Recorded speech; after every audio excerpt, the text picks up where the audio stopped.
Welcome to the first episode of The Reasoning with Jay. This is your host, Jay, and we want to talk about the 2025 general election that was just held on September 3rd. Now, first, big up to both political parties. Jamaica Labour Party secured 34 seats, and the PNP, the People's National Party, secured 29 seats. So again, big up to both of them. However, what me really want to big up is Jamaica. The fact that we're now at this stage where the election, general election at that, now feels more like a sports day where people can truly wear the colors that they want to vote for and feel represent them. The world general election happened and there was no major incident. Like, again, big up to Jamaica. We've come a long way in that regard. So let's talk about the voter turnout. So the voter turnout for this election was 39%. For context, COVID levels were 37, I believe. So this was just a few percentage higher than COVID level, and that's pretty alarming, really alarming, and quite troubling, to be honest with you. And I'm kind of wondering, what is the issue here? Like, what is happening? How comes people just now vote? Like, I thought people were charged during this election. I genuinely thought, hey, we'd see more people going to the polls. Personally, I was predicting, like, if you was asking me how much I was predicting, realistically, I was predicting around 50%, at least 50. So to see it still being in the 30s was really shocking to me. However, we should also talk about the fact that the list needs to be cleaned up. There's a lot of people, it seems, that are on the list that are no longer with us, but their names are still on the list. And I've personally witnessed this myself. Like, it's been years now, actually. So the fact that this is a thing, it means that the percentage is incorrect, because then it brings down the percentage. So maybe after a real full proper cleanup of the list, maybe the real percentage would probably be in the 50s or maybe even in the 60s. Who knows? Because again, like, what are we using to clean up this list? What's the process? That is something that I kind of want to learn about. And I'll be doing some research on that personally. But again, the voter turnout is alarming. Now we're moving on to the next one as to whether or not the election was stolen. Yes, I've seen quite a few comments online of people saying that the election was stolen.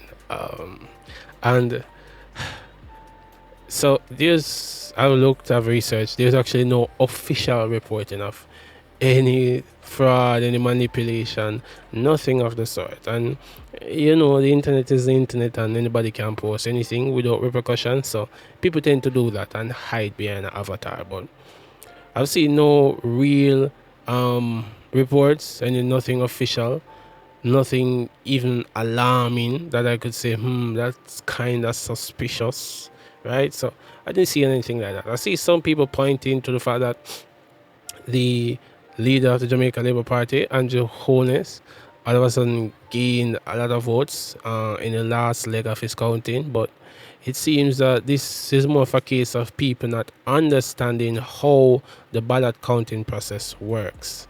So they are counted by boxes, and each box comes from different section within the constituency. So it's probably very likely a case where the boxes that were counted before was stronghold of, I believe the other candidate was Butcherman, and that were strongholds for him.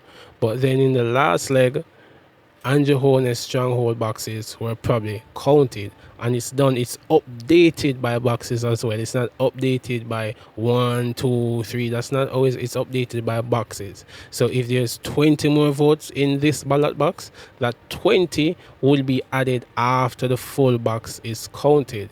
It's not like you count 1 and then you update the number, count 2 and then update the number, count 3. That's not how it works. The counts are updated per ballot box counted. So I hope that helps with the confusion with how the counting process works.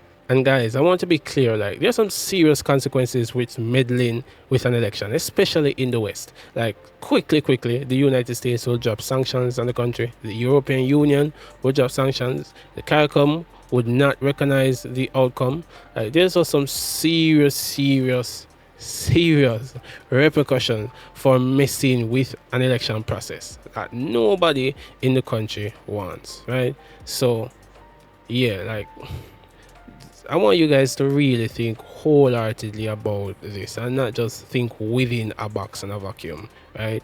There's a lot of things at stake here. So don't even joke about meddling with an election, please, because as I said, the consequences are quite severe.